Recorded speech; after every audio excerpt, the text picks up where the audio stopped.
شکر خدا کرو ماہ رحمان آ گیا، تقسیم کرنے نعمتیں رمضان آ گیا۔ تو کوئی فرق نہیں پڑے گا۔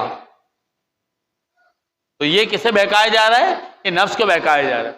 آپ اگر اس موقع پر یہ کہہ دیں نہیں نماز تو مجھے ابھی پڑھنی ہے، یہ کہا جائے گا اس نے اپنے نفس کی بہترین تربیت کرنے کا سلیقہ سیکھ لیا، یہ ہے نفس، بس اتنی تعریف ہے نفس کی۔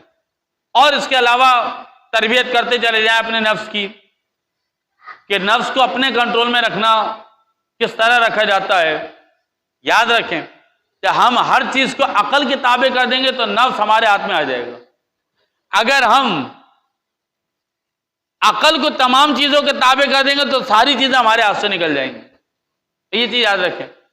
اور پھر آج 10 رمضان وفات یا شہادت بی بی ختیجہ۔ کون ہے بی بی ختیجہ؟ یعنی یہ رسول کا اعزاز حاصل ہے کہ اگر رسول کی پہلی کوئی زوجہ ہیں تو ان کا نام ختیجہ ہے۔ اب یہ شادی کس طرح ہوئی؟ دیکھیں اسلام کی شخصیات میں اس چیز کو مد نظر اور خیال رکھا جائے کہ کسی بھی شخصیت کے زندگی کے بہت سارے پہلو ہوتے ہیں، معاشی پہلو، معاشرتی پہلو، اخلاقی پہلو، عبادتی پہلو، سیاسی پہلو۔ تو اب جناب ختیجہ ہجرت مدینہ سے 68 سال پہلے، رسول خدا کی ہجرت مدینہ سے 68 سال پہلے پیدا ہوئے۔ ہوا کیا ہے؟ 68 سال بعد پیدا ہوئے۔ اب معاملہ کیا ہے کہ رسول خدا کتنے بڑے ہیں؟ دیکھیں ایک سب سے پہلے اس معاملے کو حل کر دیا ہے، رسول خدا کتنے بڑے ہیں؟ رسول خدا جناب ختیجہ سے چھوٹے ہیں، وہ بھی 3 سال چھوٹے ہیں۔ یعنی رسول خدا کی عمر 25 برس ہے اور جناب ختیجہ کی عمر 28 برس ہے، جبکہ برادران اہل سنت کے ہاں یہ عمر 40 لکھی جاتی۔ تو پہلے تو تصحیح کر لی جائے کہ جناب ختیجہ 3 برس بڑی تھی اور جناب رسول خدا 3 برس اپنی زوجہ سے چھوٹے تھے۔ تو ایک معاملہ ہم تک پہنچ گیا کہ اگر کہیں مائنر سا فرق ہو میاں بیوی کے درمیان، عموماً عورت کم عمر اور مرد تھوڑا زیادہ عمر کا دیکھا جاتا ہے شادی کے موقع پر، لیکن اگر مائنر سا فرق ہو تو ہمارے لیے جناب رسول خدا جناب ختیجہ کی شادی سے ایک معاملہ تو حل ہو گیا کہ اگر 1-2 سال عورت بڑی بھی ہو تو کوئی مذائقہ نہیں۔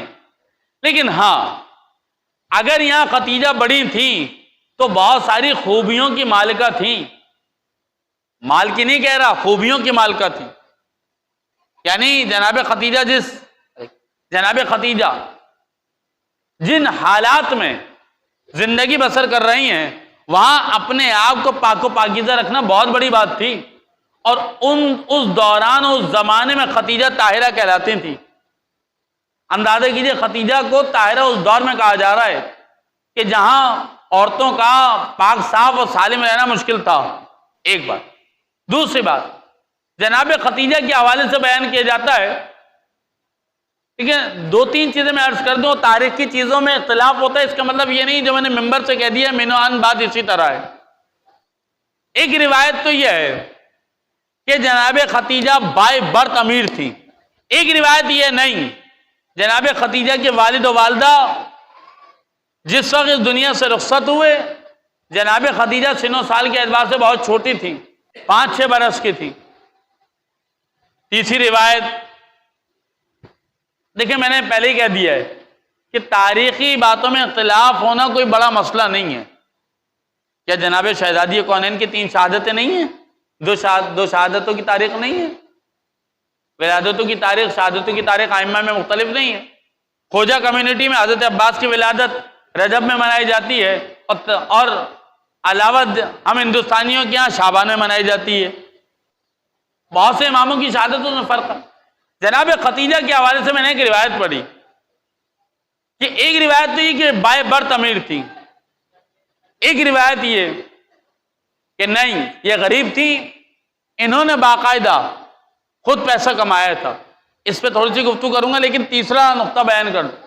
ایک میں نے روایت پڑھی ہے کہ باقاعدہ جناب ختیجہ کے حوالے سے کہ ان کی پہلے ایک شادی ہوئی تھی، میں پھر کہہ رہا ہوں یہ تاریخ ہے، تاریخ میں اختلافات ہو سکتے ہیں، تاریخ کے بعد پتھر پر لکیر نہیں کہلاتی سوائے چند موقعوں کے۔ تو اب ایک روایت جو میں نے پڑھی، اور روایت لکھنے والے بھی کوئی چھوٹی موٹی شخصیت نہیں ہے، چلیں کوئی عام سا ذاکر، عام سا عالم دین یہ لکھ دیتا، کہتا ہے ارے ان کے اپنے لیول کیا ہے، ابھی تو اگے ہیں، یہ میں جملہ استعمال کر رہا ہوں، ابھی تو اگے ہیں۔ جس کی یہ روایت بیان کر رہا ہوں بہت عظیم شخصیتیں، مرحوم آیت اللہ قاظم قزوینی، بڑا نام ہے آیت اللہ قاظم قزوینی کا، انہوں نے یہ روایت لکھی جناب ختیجہ کے لیے کہ پہلے ایک شادی ہوئی تھی، اس میں کوئی اولاد نہیں ہوئی، وہ شوہر بہت امیر تھا، سارا مال جناب ختیجہ کو ملا اس کے مرنے کے بعد۔ پھر جناب ختیجہ کی شادی کسی اور سے ہوئی، اس کے یہاں بھی اولاد نہیں ہوئی۔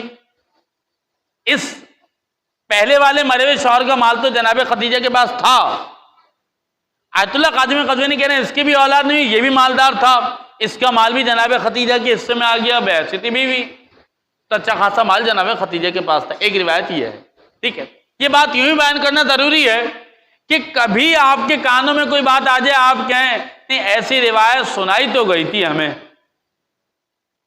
ایسی آواز یہاں کانوں تک تو پہنچی ہے، تو اس لیے اس روایت کو۔ لیکن اب پہلی والی پہ آ جائیں کہ جناب ختیجہ دراصل غریب تھی۔ جناب ختیجہ نے بہت چھوٹی عمر میں تجارت شروع کی، یعنی دکان میں بیٹھنا شروع کیا۔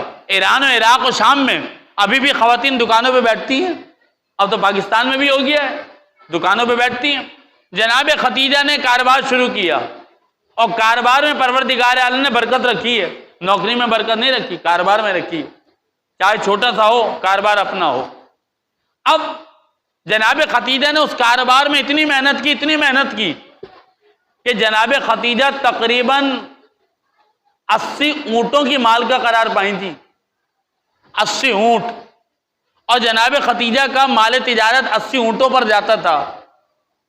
اچھا ہم کیا سمجھ رہے ہیں ابھی 80 اونٹ سے مراد جو ہم نے اونٹ دیکھیں دونوں طرف کپڑا اور تھیلا ٹنگا ہوگا، اس میں مال رکھا ہوگا بس، لیکن یہ جو میں کہہ رہا ہوں 80 اونٹ، آج کل کے اعتبار سے 80 اونٹ، لیکن اس دور کے حساب سے 80 اونٹ، آج کل کے اعتبار سے اگر کہا جائے تو 80 کنٹینر۔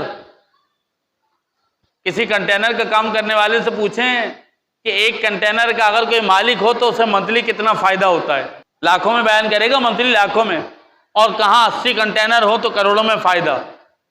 تو جناب ختیجہ نے اپنے کاروبار کو بہت وسعت دی، اور آج تک جناب ختیجہ کی امیریت تک کوئی پہنچ نہیں سکا۔ آپ کے قبلہ اتنے بڑے بڑے امیر لوگ ہیں، کہاں اس وقت جناب ختیجہ کی دولت، کہاں آج بل گیٹس کی دولت ہے نا۔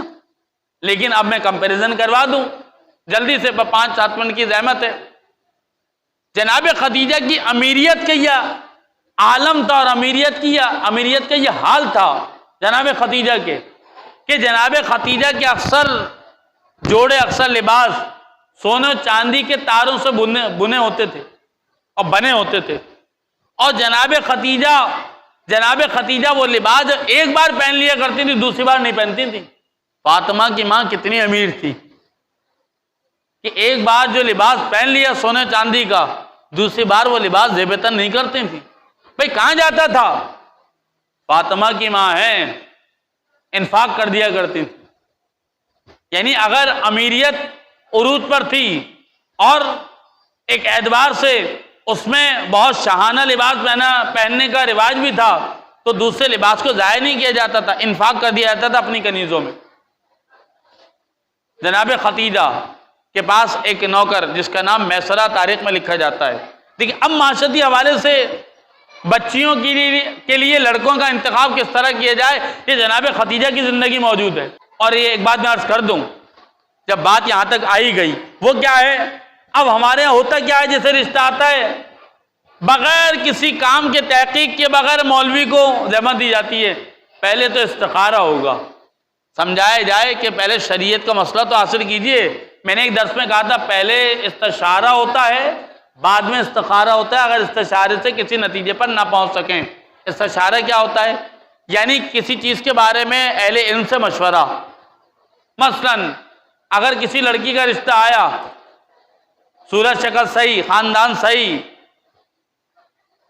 دینی اعتبار سے مکمل، اور بھی تمام چیزیں پازیٹیو، اور پھر کوئی یہ کہے کہ قبلہ وہ استخارہ کروانا ہے، ہم سوال کریں گے استخارہ کس چیز کا؟ صورت شکل صحیح، خاندان صحیح، نماز روزے کی پابند، پردے کی پابند، گھر گرستی آتی ہے، سب کچھ آتی ہے، اب استخارہ کس چیز کا یہ بتائیے؟ اب استخارے کی نوعیت تھوڑی ہے۔ تو جناب ختیجہ نے یہ ایک اصول دیا، جناب ختیجہ نے کوئی استخارہ نہیں کروایا، ورقہ بن نوفل سے کروا سکتے تھے، ورقہ بن نوفل بہت زیادہ علم رکھنے والے تھے، اتنے زیادہ علم رکھنے والے کہ ورقہ بن نوفل نے رسول خدا کو دیکھ کر کہہ دیا تھا کہ یہ وہ شخص ہے جس کو اس کی اچھائیوں کی وجہ سے مکے سے نکالا جائے گا۔ رسول خدا بھی حیران ہو گئے تھے، اچھا کہ ہاں تمہیں نکالا جائے گا مکے سے۔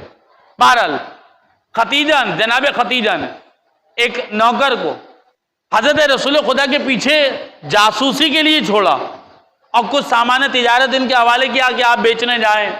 رسول خدا جب نکلے تو اس نوکر میسرہ نے دیکھا بادل کے ایک ٹکڑا رسول خدا کے سر پہ سایہ فگن تھا، ساتھ ٹکڑا چلتا تھا، اور جس جگہ سے حضرت رسول خدا گزرتے تھے درخت سلامی کے لیے جھک جاتے تھے۔